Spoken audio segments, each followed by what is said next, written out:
निवेदन शर्मिष्ठा मॅडम यांना आम्ही अँटी करप्शन ब्युरोला निवेदन दिलं। त्याच्यानंतर ही सतत आम्ही कॉन्टॅक्टमध्ये राहून आमच्या संघटनेतले पदाधिकारी कांचन जाधव जिल्हा अध्यक्ष, संपर्क प्रमुख कुणाल भोसले, आरतीताई शेळके आमच्या प्रयत्नांनी सेतू कार्यालयावर आज अँटी करप्शनचा ओपन केलेला आहे आणि सकाराम पवार या व्यक्तीचं नाव आहे, पण त्याच्या पाठीमागं अजून काही बलाढ्य किंवा कंत्राटदार ह्याच्या पाठीमागं आहेत आणि एका गव्हर्नमेंट ऑफिसमध्ये, तहसीलदार ऑफिसमध्ये हे प्रायव्हेट कंत्राट घेऊन असे अमाप गरिबांचे अक्षरशः सांगायला जे लोक आमच्याकडे घेऊन आले तक्रारी, त्या लोकांना अक्षरशः 2 वेळेचं जेवण दुसऱ्याच्या बागायतमध्ये जाऊन बांधावर जाऊन काम करून खातात। अशा लोकांना राशन कार्डाचे, दाखल्याचे, आधार कार्डचे जिथं 50, 60, 100 रुपयाचे त्या जागे 1000,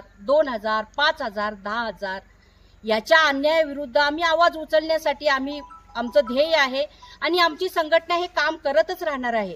आणि आता कुणाल भोसले तुम्हाला अजून उर्वरित त्याच्याबद्दल पुढचं सांगतीलच। ते डुप्लिकेट दाखलाचं आणि ओरिजिनल दाखल्याचा जो मॅटर होता, प्रकार होता, तो नेमका कशा पद्धतीत होता? डुप्लिकेट घेतलं तर 500 रुपये, ओरिजिनल घेतलं 1000 रुपये, याच्याबद्दल काय माहिती? ॲक्च्युली आदिवास आपल्याला सुरगाणा म्हटला, नाशिक जिल्ह्यातील, नाशिक तालुक्यातील सुरगाणा म्हटला की हा आदिवासी प्रभाग आहे, म्हणजे आदिवासी विभाग आहे, हा आदिवासी भाग आहे। इथे बहुतांश काय होतं, इथं सगळ्यात मोठीची अडचणीची भाग म्हणजे इथं आहे शिक्षणाचा अभाव। म्हणजे जे बिचारे गरीब लोक शेतकरी आहेत त्यांना लिहिता येत नाही, त्यांना वाचता येत नाही, त्याचा सगळ्यात जास्त फायदा हा प्रशासन म्हणजे तहसील विभाग झालं किंवा ते सेतू कार्यालय झालं, यांनी खूप मोठा फायदा घेतलेला आहे। या बिचाऱ्यांना लिहिता वाचताच येत नाही तर ते डुप्लिकेट ओरिजिनल हे समजणार तरी कसं?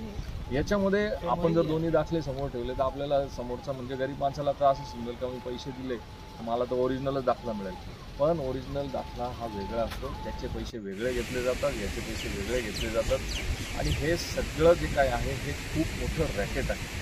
याच्यामध्ये सगळेच लोक त्याच्यामध्ये घेतात, सगळेच लोक बिचारे गरीब लोकांना त्रास देतात, त्यांच्याकडनं आव्वाच्या सव्वा पैसे घेतात, डोमिसाईल दाखला दे, उत्पन्नाचा दाखला दे, रहिवासी दाखला दे, रेशन कार्ड दे, याच्यामध्ये प्रत्येक जण याच्यामध्ये जोडले गेलेलं आहे। आता आज तर आम्ही म्हणजे लाचलुचपत म्हणजे अँटी करप्शनच्या म्हणजे संयुक्ताने आम्ही इथे कारवाई केली, म्हणजे जे सेतू कार्यालय इथे चालवतात त्यांच्या म्हणजे अध्यक्ष म्हणजे त्यांच्या नजरेतनं त्यांच्या हाताखाली म्हणजे हा रोजचा त्यांचं काम झालेलं असेल, जे रोज एवढे सर्रासपणे पैसे घेतात, सर्रासपणे लोकांना त्रास देतात।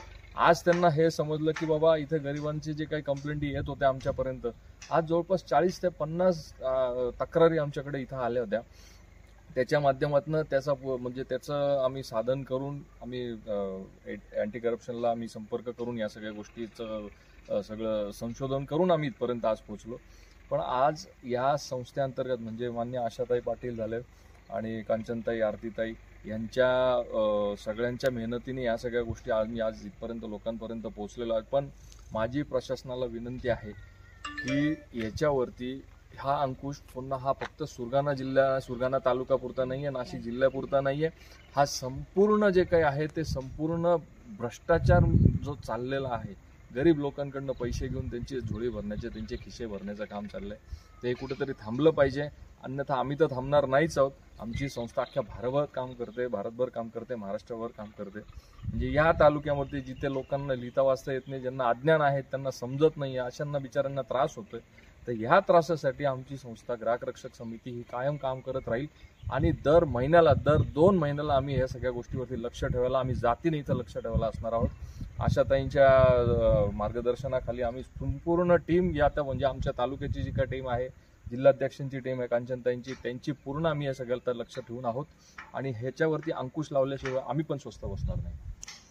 या गोडबंगालामध्ये तुम्हाला अजून कोणाचा तरी संशय वाटतो का? तुमच्या माहितीनुसार कोणकोण आपल्याला जी तक्रार दुसरी आलेली आहे? सर, आम्ही इथंच थांबणार नाही, उद्या आम्ही कलेक्टर ऑफिसला निवेदन देणार आहे की याच्या पाठीमागं सरांनी म्हणल्याप्रमाणे याच्या मागे कोण सूत्रधार आहे, हे तर काम करण्याचं अँटी करप्शन करतच आहे, परंतु आम्ही कलेक्टर साहेबांना विनंती करणार आहे हे जे झालं आहे आणि हे होत आहे याच्या पाठीमागं कोण आहे, ह्यामध्ये कलेक्टर, जिल्हाधिकारी यांनी लक्ष घालावं. याचा सतत पाठपुरावा आमच्या या जिल्ह्याच्या अध्यक्ष आहेत संघटनेच्या, कांचनताई करतीलच. त्याच्या पाठोपाठ आमच्या संघटनेतले अजूनही पदाधिकारी आमच्या सहकार्यासाठी असतात.